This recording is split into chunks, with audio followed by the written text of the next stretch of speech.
All right, team, let's talk about one of the most underappreciated organs in the human body, the urinary bladder. Think about it. This organ works tirelessly, day in and day out, managing a crucial bodily function without you even having to give it a second thought. Most of the time, it's essentially a muscular, hollow, and remarkably stretchy bag designed for one primary purpose: to store urine. Before your body expels urine, it needs a safe holding area, and that's precisely the job of the bladder. It's a key player in the urinary system, which also includes the kidneys, ureters, and urethra. Understanding this organ isn't just for urologists, it's fundamental for every single one of you, whether you're in medicine, nursing, or any health science field. So where do you find this incredible organ? The bladder is situated in the pelvic cavity, a well-protected neighborhood in the lower part of your abdomen. In males, it sits just in front of the rectum. For females, its position is slightly different. It lies in front of the vagina and the uterus. This positioning is super important from a clinical perspective, as issues with surrounding organs can sometimes affect the bladder, and vice versa. Its location means it's nestled amongst bone and other structures, which offers it a good degree of protection. When it's empty, the bladder is about the size and shape of a pear and sits comfortably within the pelvis, but the real magic happens when it starts to fill up. As urine produced by the kidneys trickles down through the ureters, the bladder begins to expand. It's an incredibly distensible organ, meaning it can stretch to accommodate a surprising amount of fluid without a significant rise in internal pressure. A healthy adult bladder can comfortably hold around 400 to 600 milliliters of urine. That's more than a standard can of fizzy drink. This ability to expand upwards into the abdominal cavity is a testament to its unique muscular wall. This simple yet elegant design allows you to go about your day without constantly running to the loo. It's a perfect example of how form follows function in human anatomy, a principle you'll see time and time again in your studies. Grasping the fundamentals of bladder anatomy is non-negotiable for a healthcare professional. From diagnosing a simple urinary tract infection to understanding the complexities of incontinence or bladder cancer, it all starts here. You'll be inserting catheters, interpreting imaging scans, and advising patients on their fluid intake. Every one of these tasks requires a solid mental map of the bladder, its structures, its blood supply, and how it's all wired up. So, in this guide, we're going to break it all down. We'll explore its structure, how it gets its blood and nerve supply, what it does, and why it matters so much in clinical practice. Let's get into it.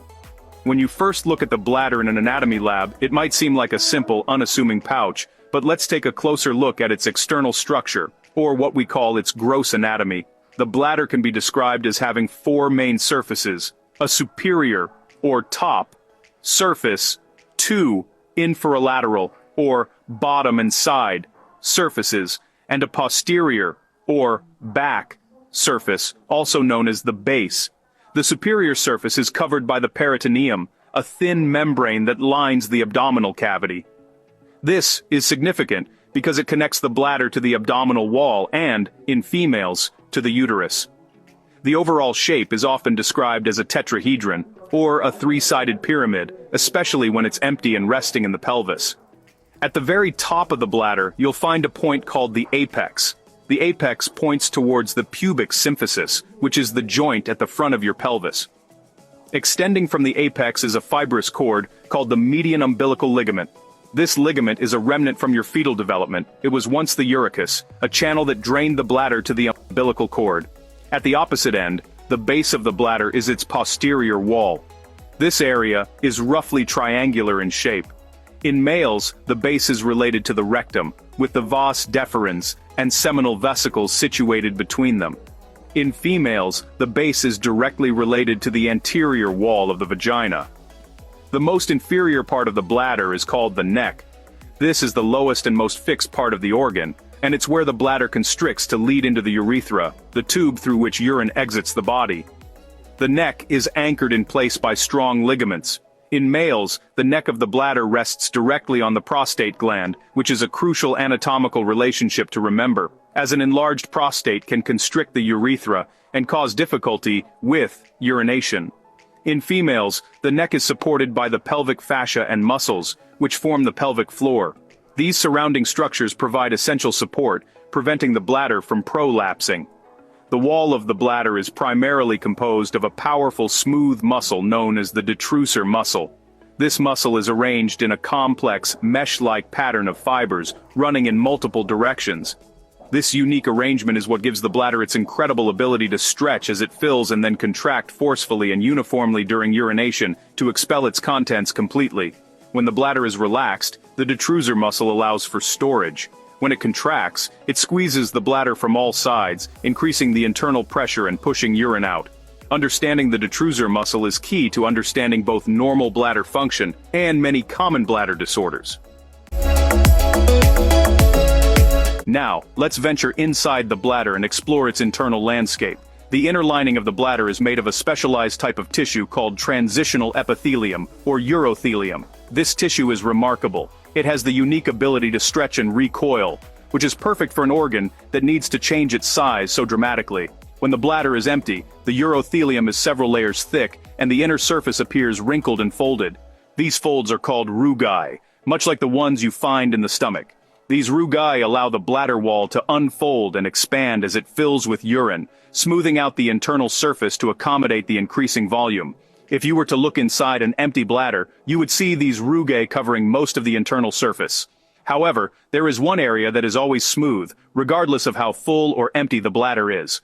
This area is a small inverted triangular region located on the posterior wall, known as the trigone. The trigone is a critical landmark inside the bladder. Its three corners are defined by three openings: the two openings for the ureters at the top corners, and the single opening for the internal urethral orifice at the bottom corner. The ureters are the tubes that transport urine from the kidneys, and the internal urethral orifice is the point where urine exits the bladder into the urethra. The mucosa of the trigone is firmly attached to the underlying muscular layer, which is why it remains smooth and doesn't form rugae. This area is also clinically significant because it has a different embryological origin from the rest of the bladder and is particularly sensitive to stretch. As the bladder fills, the stretching of the trigone is one of the first signals sent to the brain to let you know that it's time to start thinking about finding a bathroom. This sensitivity also means the trigone is a common site for inflammation and infections, a condition known as trigonitis, which can cause symptoms like pelvic pain and urinary frequency. Surrounding the internal urethral orifice at the neck of the bladder is a ring of smooth muscle called the internal urethral sphincter. This sphincter is not under your conscious control, it's an involuntary muscle. Its job is to remain contracted, keeping the exit of the bladder closed to prevent urine from leaking out. When it's time to urinate, signals this sphincter to relax, allowing urine to pass into the urethra. In males, this sphincter also has a secondary role. During ejaculation, it contracts tightly to prevent semen from flowing backward into the bladder, a condition known as retrograde ejaculation. Understanding this internal anatomy is vital for procedures like cystoscopy, where a camera is inserted into the bladder to investigate its lining. Like any hard-working muscle, the bladder needs a rich and reliable blood supply to deliver oxygen and nutrients and to carry away waste products. The arterial supply to the bladder is primarily derived from the internal iliac artery, which is a major artery in the pelvis. The main vessels feeding the bladder are the superior and inferior vesical arteries. The name vesicle is simply the anatomical term for anything related to the bladder. The superior vesical artery typically arises from the umbilical artery, a branch of the internal iliac artery, and supplies the upper and middle parts of the bladder.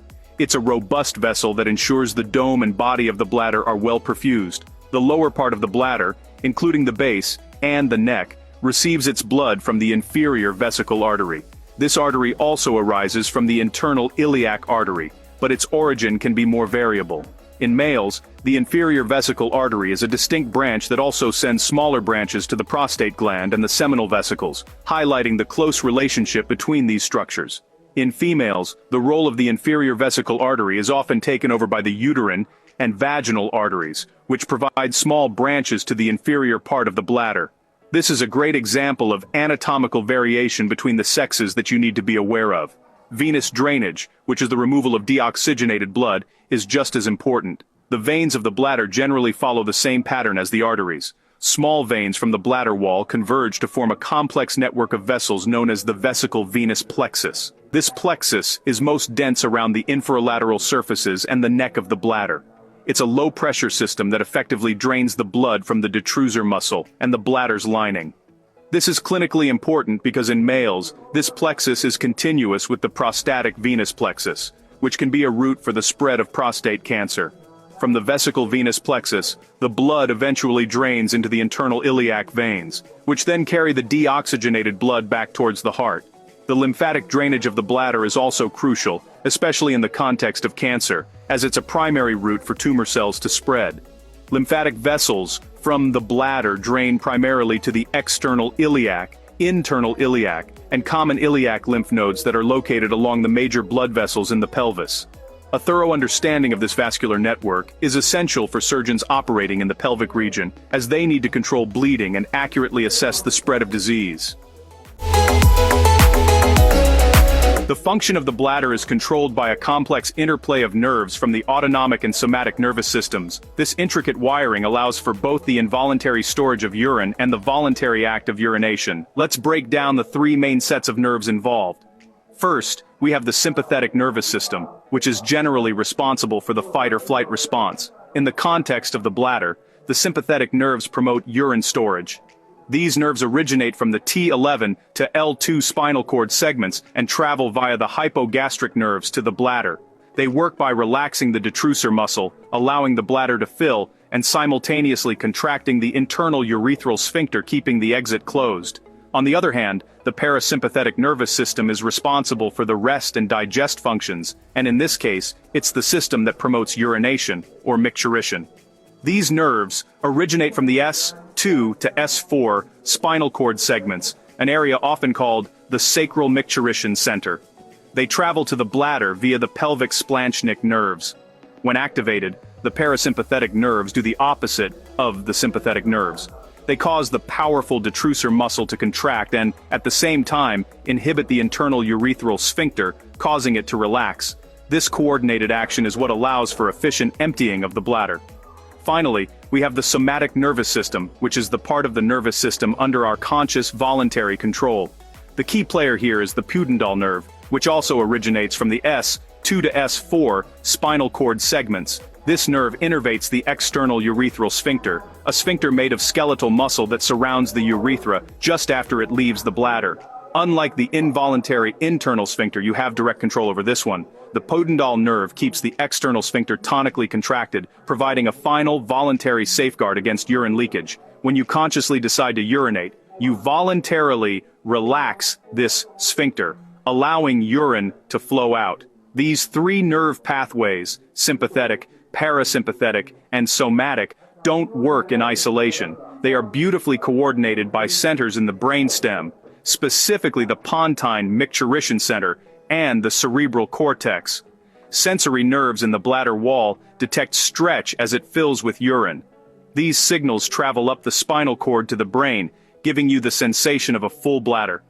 The brain then decides whether it's an appropriate time and place to urinate.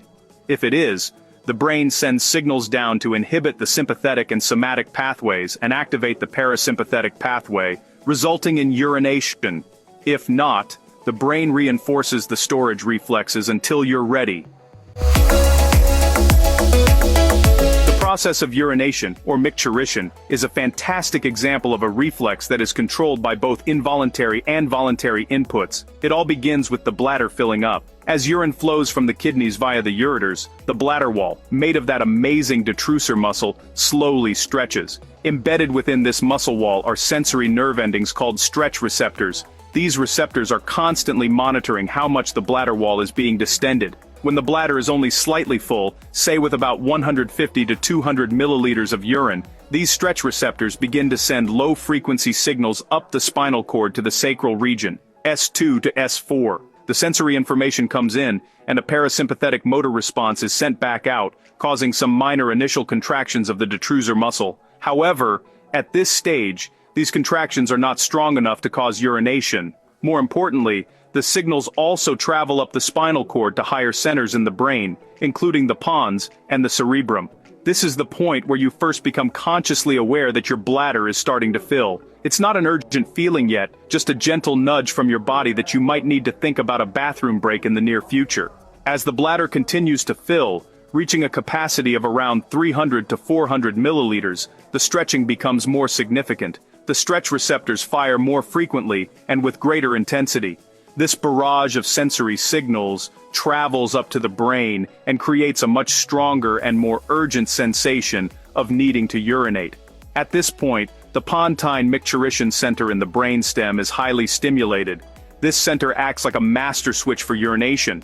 However, it is under the command of the cerebral cortex, the part of your brain responsible for conscious thought and decision-making. The cortex assesses the social situation. Am I in a meeting? Is there a toilet nearby? If the time is not right, the cerebral cortex sends inhibitory signals down to the pontine micturition center, preventing it from activating the voiding reflex. It also sends signals via the pudendal nerve to voluntarily contract the external urethral sphincter even more tightly. This is you holding it in. When you finally decide it's time to go, your cerebral cortex removes its inhibition from the pontine micturition center. The pontine center then sends a powerful, coordinated signal down the spinal cord.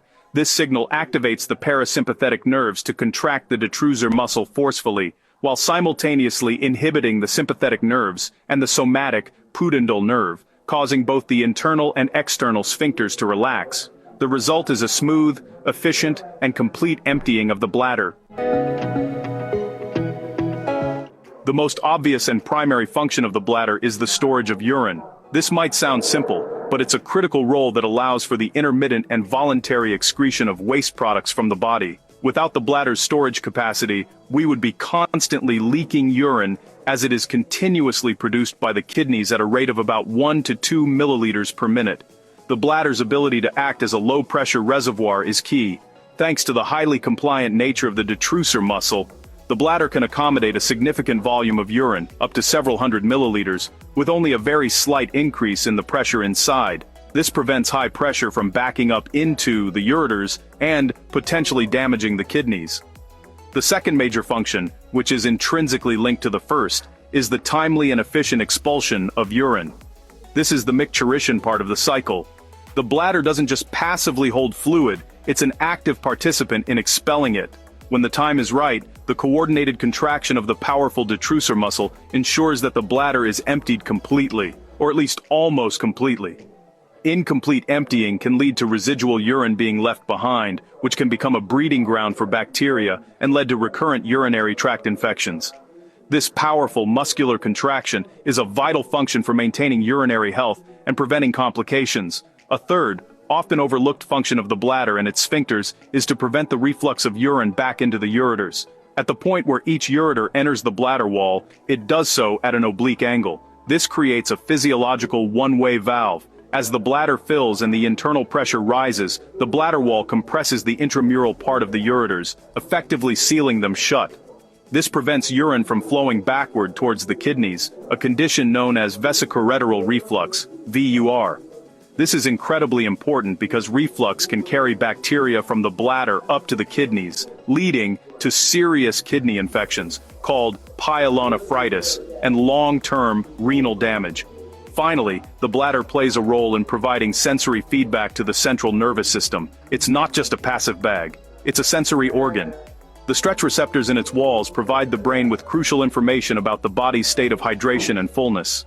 This sensory feedback loop is what allows for the conscious control of urination and is fundamental to the process of toilet training in children. It's this communication between the bladder and the brain that allows us to integrate a basic physiological need with complex social rules and behaviors. So, while its job description might seem short, the bladder's functions are sophisticated and absolutely essential for our daily lives and overall health.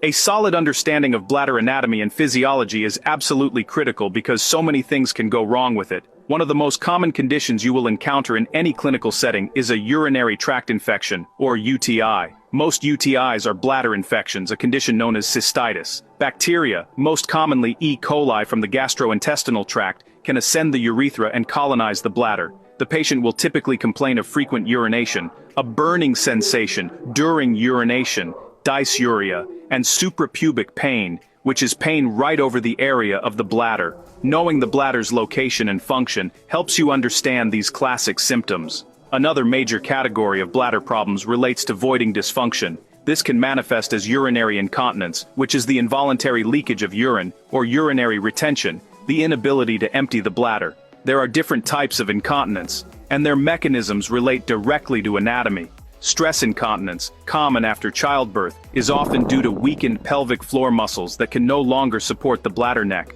Urge incontinence, or overactive bladder, is typically caused by involuntary contractions of the detrusor muscle. Understanding the roles of the pelvic floor, detrusor muscle, and sphincters is key to diagnosing and managing these very common conditions. Bladder cancer is another serious condition where anatomical knowledge is paramount. Most bladder cancers arise from the urothelium, the inner lining of the bladder. One of the earliest signs is often painless hematuria, or blood in the urine.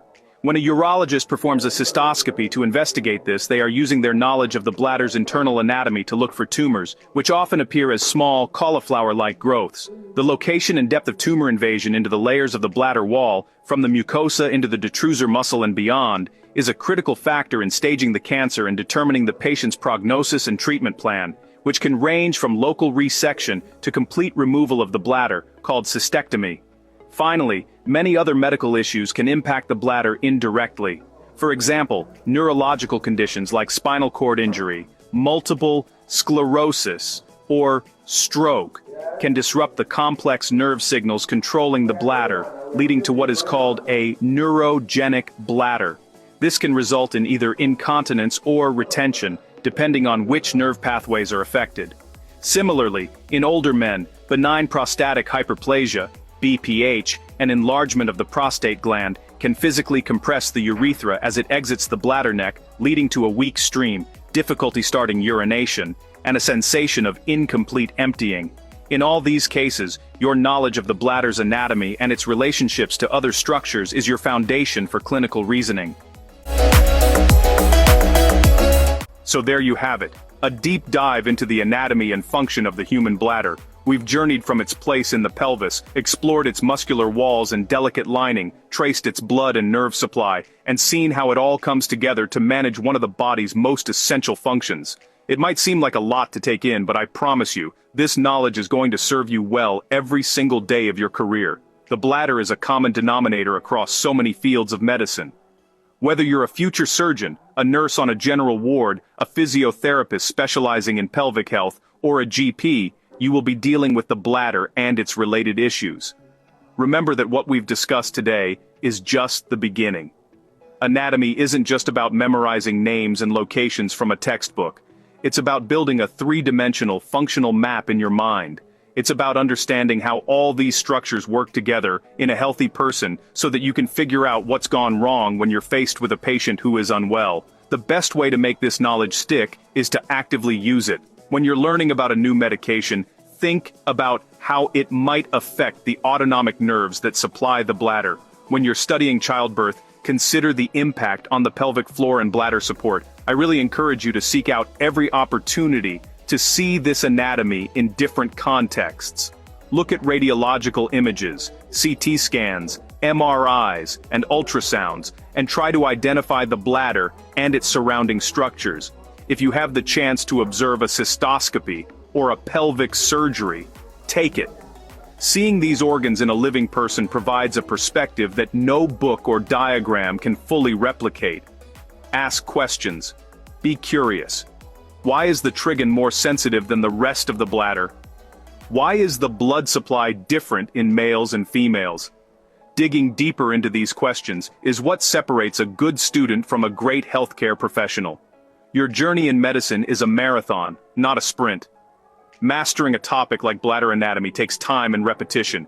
Keep reviewing, keep connecting the dots between anatomy, physiology, and clinical practice, and never lose that sense of wonder for the incredible complexity and elegance of the human body. You've got this. Now, go out there and keep learning. Stay curious, and I'll see you in the next one.